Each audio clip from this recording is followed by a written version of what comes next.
großer Bahnhof war am Dienstag im Naumburger Klinikum angesagt. Der Grund? Es wird wieder mal gebaut, erweitert, verbessert. Soll heißen, am Dienstag war Grundsteinlegung für das neue Kinderzentrum. Und wohin man auch schaute, nur strahlende Gesichter.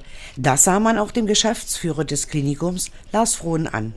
Das ist so, Grundsteinlegung, ein Projekt, was schon länger besprochen, geplant war, nämlich der Bau und die Eröffnung eines Kinderzentrums. Dafür hat das Klinikum 2009 Fördermittel beantragt und auch genehmigt bekommen. Und es wurde inhaltlich die Baumaßnahme erweitert, nämlich dass es nicht ausschließlich die Kinderabteilung ist, sondern auch künftig ein Bereich der inneren Medizin und palliative Onkologie.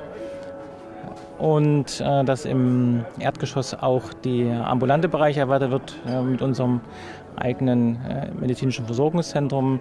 Das ist sozusagen die 3 Etagen. Und damit ist es eine größere Baumaßnahme, die wir heute mit diesem Grundstein auch natürlich symbolisch feiern wollen und auch bis 2020 das Projekt gut umsetzen möchten. Das Ganze muss natürlich auch finanziell gedeckelt sein bzw. gedeckelt werden. In der Tat, es ist ja bekannt, wie auch aktuelle Baukosten sich entwickeln. Die Entscheidung wurde damals auch 2015, 2016 getroffen. Es ist ein ganz wichtiger Schritt auch für das Klinikum. Wir brauchen hier andere räumliche Strukturen für diese genannten Bereiche. Und von daher ist es auch im Aufsichtsrat mit beschlossen worden, dass wir neben den Fördermitteln Eigenmittel aufnehmen und das natürlich aus dem eigenen Betrieb heraus erwirtschaften müssen. Das ist eben genau die komplexe Situation. Ursprünglich gibt es ja Finanzierungen komplett auch vom Land, bei der Baumaßnahme jetzt nicht. Das heißt, der große Teil muss aus Eigenmitteln finanziert werden. Das stellt das Klinikum natürlich auch vor gewisse Situationen, die anspruchsvoll sind. Wir wollen es in den nächsten Jahren natürlich auch diesem Stellen trotzdem Gespräche führen, wie auch andere Investitionen gefördert werden können. Baumaßnahmen in solch einem Umfang sind immer eine Herausforderung, gerade auch für die Patienten, für die Ärzte natürlich und das Pflegepersonal. In der Tat, bauen heißt immer, dass möglicherweise Einschränkungen der Patientenversorgung mit dazukommen. Hier haben wir eben die gute Situation, dass das Gebäude außerhalb der Kernstrukturen ist und an dem Bau primär gearbeitet werden kann, ohne dass jetzt die einzelnen Abteilungen direkt betroffen sind. Trotzdem gibt es Lärm, Staub, Verkehr auf dem Gelände und wir sind sehr dankbar, dass die Mitarbeiter das Verständnis dafür aufbringen und auch natürlich die Patienten. Das wird bis Ende 2020 doch die eine oder andere Situation geben. Vielen Dank. Genauso sehen das zum einen der ärztliche Direktor Dr. Bernd Lobenstein und zum anderen auch der technische Leiter Thorsten Zausch. Herr Dr. Lobenstein, es gibt natürlich eine Beeinträchtigung jetzt innerhalb der Arbeit. Ja klar, es gibt aber in Grenzen Lärmbelästigung, es gibt eine in Grenzen Schmutzbelästigung. Das ist eigentlich der Kernpunkt. Hier müssen einfach weiterhin natürlich hygienische Standards eingehalten werden. Das machen wir auch. Wir machen regelmäßig auch Probeuntersuchungen und wenn sich herausstellt, dass irgendwo Normabweichungen sind, dann muss sofort agiert werden, auch immer in Zusammenarbeit mit Herrn Zausch. Und ich habe das vorhin schon gesagt, das klappt wirklich hervorragend. Also wenn es Reibepunkte gibt, dann werden die kurzfristig angesprochen und ganz zeitnah, ohne große Widerrede, auch im Konsens dann gelöst. Also ich bin da sehr zufrieden, wie es bisher läuft. Das haben Sie vorhin schon ausgedrückt. Aber Sie sagen es mir nochmal, wie zufrieden oder wie glücklich ist der ärztliche Direktor?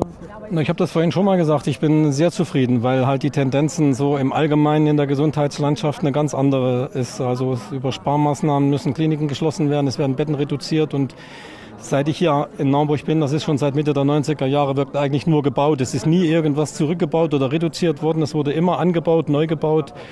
Und das macht stolz, weil, wie gesagt, das zeigt, dass wir auf dem richtigen Weg sind. Und es würden ja die Entscheidungsträger, ich habe das vorhin gesagt, der Landrat, der Aufsichtsrat, die Finanzierungen durchgehen lassen müssen, die wären ja nicht mutig genug und bereit genug für neue Investitionen, wenn sie nicht sehen würden, dass sich die bisherigen ja letztendlich refinanziert haben. Darum geht es ja unterm Strich. Dass sich dabei natürlich, das ist das Wichtige für die Patienten, die Behandlungsqualität verbessert, die Räumlichkeiten, das Ambiente für die Patienten besser wird. Das ist natürlich auch wichtig, aber wie gesagt, vieles wird heutzutage auch in der Medizin vom Geld diktiert und wenn das unterm Strich nicht stimmt, dann kann man nicht neu bauen. Das stimmt. Ja, dann komme ich zu Ihnen, den technischen Leiter. Wir kennen uns ja von immer, wenn gebaut wird, haben wir beide miteinander zu tun. Ja, Sie haben es vorhin auch ausgedrückt. Sie sind genauso glücklich. Sie haben gerade das Lob gehört. Man ist zufrieden. Also ich bin mit dieser Baumaßnahme sehr zufrieden, wie sie momentan abläuft. Sie können sich selber ein Bild davon machen, wie aufgeräumt. Wir sind absolut im Terminplan. Kostenseitig haben wir noch ein paar Unsicherheiten, weil die nächsten Ausschreibungen natürlich anstehen. Und wenn wir die halt hinter uns haben, dann wissen wir, wie wir durchs Ziel gehen. Ich schätze, ungefähr in 3 bis 4 Monaten haben wir da Ergebnisse. Wie eingangs schon erwähnt, es gab an diesem Tag zur Grundsteinlegung nur glückliche und zufriedene Menschen, die sich aber auch der Herausforderung, die ansteht, bewusst sind. Das brachte auch Landrat Götz Ulrich so zum Ausdruck. Natürlich, wenn in Zeiten, wo es schwierig ist, Krankenhaus zu finanzieren und wo kleinere Häuser ja ihre Not haben zu überleben, wir erweitern, ist das erstmal ein positives Signal. Und wenn das noch in einem Bereich ist, der auch die Kinder betrifft und die Kinderklinik, dann glaube ich, ist das für den Standort Naumburg langfristig der richtige Weg. Wie kann der Burgenlandkreis das helfen? Naja, das ist erstmal jetzt hier finanziert, davon gehe ich aus. Natürlich laufen uns die Baukosten weg und wir wissen am Ende noch nicht genau, wie teuer es wird. Aber grundsätzlich ist das hier finanziert. Wir müssen uns überlegen für künftige Investitionen, wie wir das stemmen können. Die Patienten erwarten neuesten, modernsten Standard in den Krankenhäusern.